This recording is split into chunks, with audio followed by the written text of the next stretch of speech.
சாதிக்க பெரிதும் தேவை ஊக்கமே என்ற அறிவு ஊக்கத்தோடு பேச வருகிறார் அன்பு தங்கை அன்பு பிள்ளை தேவகோட்டை ஏ.ஆர்.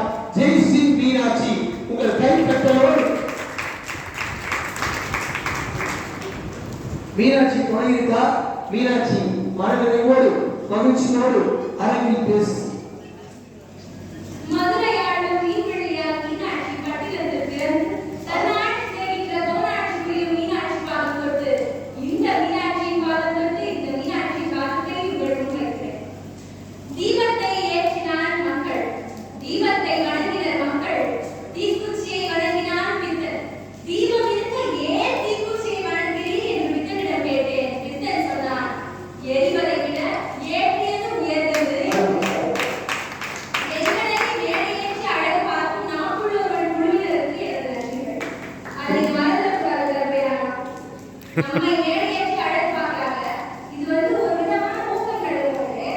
நல்ல செய்தி சொன்ன வேடிக்கையா உங்களை பார்த்து மறக்கக்கூடாது. கர்ப்பையானையும் சொன்னாலும் யார் ஒருவன் செய்நன்றி வரவாமல் இருக்கிறானோ அவன்தான் உலகத்தில் உயர்ந்தவன்.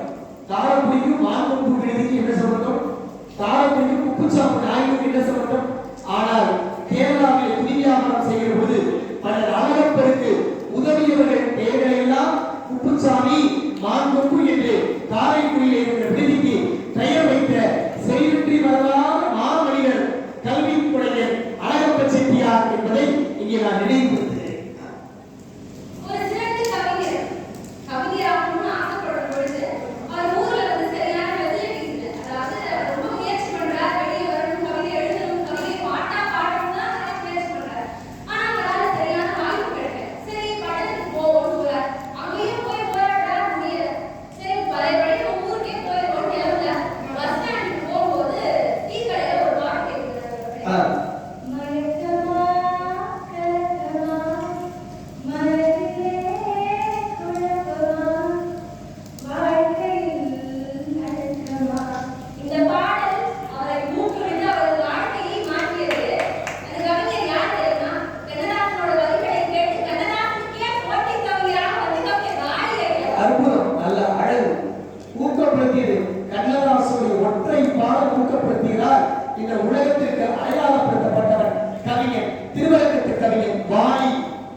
அருமை அருமை. நடுவர்களே, ஊக்கம் தான் வாழ்க்கையில் இன்றியமையாத ஒரு தேவையாக இருக்கு. இந்த காலத்துல தொழிற்செலவு ஊக்கம் இருக்காது. பெற்றோர்கள் அவரை ஊக்குவித்து வரும் விதத்தில் தான் பெற்றோர் தன்மை இருக்கிறது அப்படின்னு சொல்றாங்க. அழகு. யானை கட்டி போட்டதுல ஒரு சிறந்த ஒரு விஷயத்தை பார்க்கலாம். நுட்பமா கவனிச்சீங்கன்னா அது ஒரு தெரியும். சின்ன யானையை கடந்து தள்ளியும் பெரிய யானையை முழுவாக்கி கடமில்லாத முறையில் எப்படி போடுவாங்க. இது ரொம்ப ஆச்சரியமான விஷயம் தான். சின்ன யானை உதவியாக அது இருக்கிற கடந்து தள்ளி, பெரிய யானை வந்து முழுமையாக தள்ளி அழகாக அவங்க போயிட்டு நடுவர்களே, சின்ன யானை கட்டி போடும்போது ரொம்ப முயற்சி பண்ணணும். அது வந்து நான் எப்படியாவது இந்த இடத்துல தப்பு செய்யணும்னு அந்த சங்கிலியை அவிழ்ப்பதற்கு அதிகமாக முயற்சி பண்ணணும். அப்ப ஒரு கட்டத்துல அந்த முயற்சி இழந்து அதோட முயற்சி வந்து விட்டுரும். இதுக்கு மேல நம்மளால முடியாது, என் மனநிலை மாறி போச்சு அப்படின்னு சொல்லிட்டு விடு. அப்ப அது பெருசாகும் போது அது முழுமையாக சங்கிலி கட்டினாலும் அதே மனநிலை முடியாதுன்ற மனநிலை இருக்கிறனால ஊக்கமின்மையால போர்ல வந்து வீரர்கள் பார்த்து பயப்படுற யானை நூலை கூட அவர் தகர்க்க தெரியாத ஒரு நிலைக்கு வந்துவிட்டது அப்படின்னு சொன்னா அதோட ஊக்கமின்மை தான். ஒருவருடைய மனநிலையை மாற்றுவதே ஊக்கம்தான். அதனால தான் நம்ம ஔவையார் சொல்லியிருக்காங்க, உலகப் போருக்கு நல்ல நெறிகள் சொல்லும் பொழுது ஊக்கம் அது கைவிடையேன்னு சொன்னாங்க. நம்மளால இதை தப்பா புரிஞ்சுக்கிட்டான். ஆலயம் மேலையா இருக்கு, இருந்தாலும் நாட்டு நடப்புங்கிறதுனால சொல்றேன். அவையார் ஊக்கம் வந்து கைவிடையல் தான். நம்மால் ஊக்கம் அது கைவிடையல் பிரிச்சுட்டான். ஊக்கம் தான் மகிழ்ச்சி, ஊக்கம் தான் வெற்றி, ஊக்கம் தான் வாழ்க்கை. மூணு பேர் ரெண்டு பேரும் உட்கார்ந்துருக்காங்க. மூலிகையும் சேர்த்துட்டு பயம் வந்துச்சுதான். விழுவதெல்லாம் எழுவதற்கு தான் சொல்றாங்க. அப்ப எழ வேண்டும்னா ஊக்கம் தேவைப்படுது இல்லையா?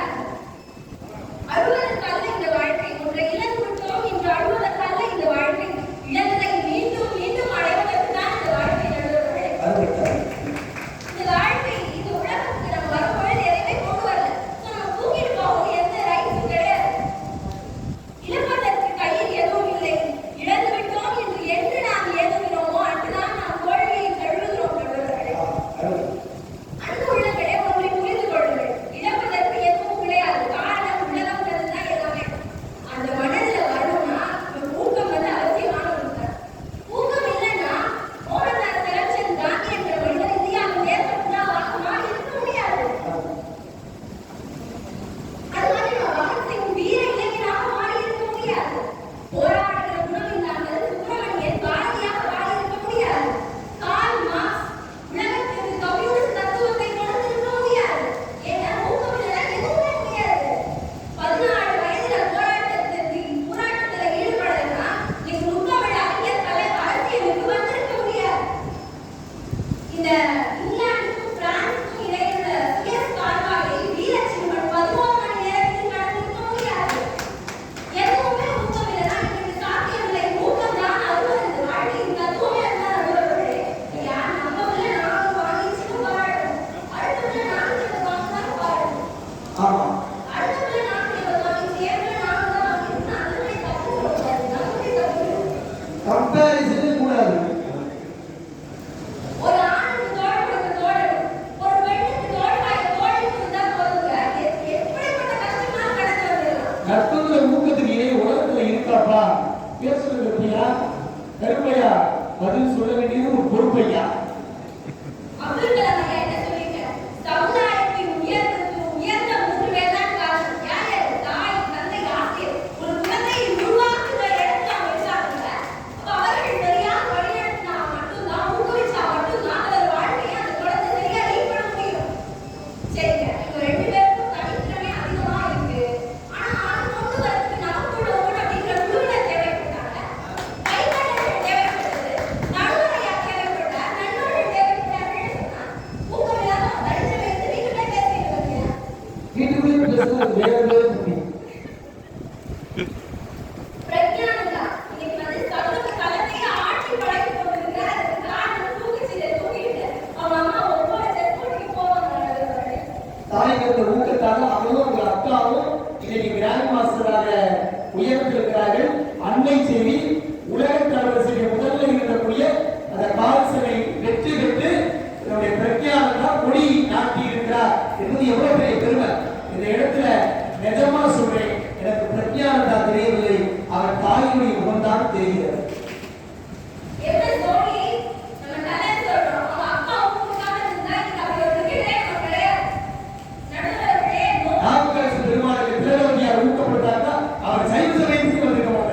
என்ன நம்பி மைக்கு ஒன்றோட பேசுவாரா? No one can be independent in this world. யாராலுமே ஒருத்தர் சாராம வாழ முடியாது. சார்ந்து வாழ்றதுனால அதிலே ஊக்கம் வந்ததுல நடுவர்களே. சார்ந்து வாழக்கூடிய வாழ்க்கையில் ஊக்கம் இருக்கிறது. ஊக்கம் உயிரை கொள். 5வது வகுப்பறையில் 70 வயது கிழவி சொன்னா நம்புவீங்களா? 5வது வகுப்பறையில் 70 வயது கிழவி. ஏங்க அவங்க 5வது படிக்கிற பேர் ஆர்டிஸ்டால் வாசிக்கப்படுறாங்க. அத வந்து ஒரு புரோகிரா பார்க்காம ஒரு நாள் முடியும்டா உடனே நான் கிளாஸ்க்கு வரேன்னு 70 வயசுல அந்த பாட்டுக்கு நாராயணி பாட்டு பேரு நடந்த ஒரு சம்பவம். 5வது போய் உட்கார்ந்து அவங்க வேற ஊக்குவித்து இன்னும் அவருக்கு நான் சாதனை பிள்ளையா உனக்கு கொஞ்சத்தையாவது கற்றுக் கொடுத்துட்டு போறேன்னு உட்கார்ந்துருக்காங்க. எடிசனை ஆசிரியர் விரட்டிய பொழுதும் அவன் தாய் தந்த ஊக்கத்தால் அவர்கள் வெற்றி பெறலையா? தாயின் கண்ணீரும் தந்தையின் வியர்வையும் கொடுக்கும் ஊக்கம் எதாவது கொடுக்க முடியாது. அருமையான வரிகள் எல்லாம் பெரியவர்கள் கேட்டு ரசித்து கைதட்டும். தாயின் கண்ணீரும் தந்தையின் வியர்வும் எவ்வளவு விலை மதிப்பற்ற வார்த்தை. ஊக்கமே சொல்லார். இறைவாக இப்படி சொல்லி முடிக்கிறேன். ஆக்கம் அதற்காய் செல்லும் அடைவிலர் ஊக்கம் உடையா உடை. ஆக்கம் அதற்காய் செல்லும் அசைவியா ஊக்கம் உடையா உடை. விசுவாசம் பண்ணாதீங்களா? முதல் சீன அடித்த பாப்பாங்க கோர்ட்டுல வருவாங்கல்ல, அப்ப இந்த திருக்குறள் எழுதி கொடுப்பாங்க. இதே திருக்குறள் சினிமா பார்த்தா உன்னிப்பா சின்ன தெரியும்.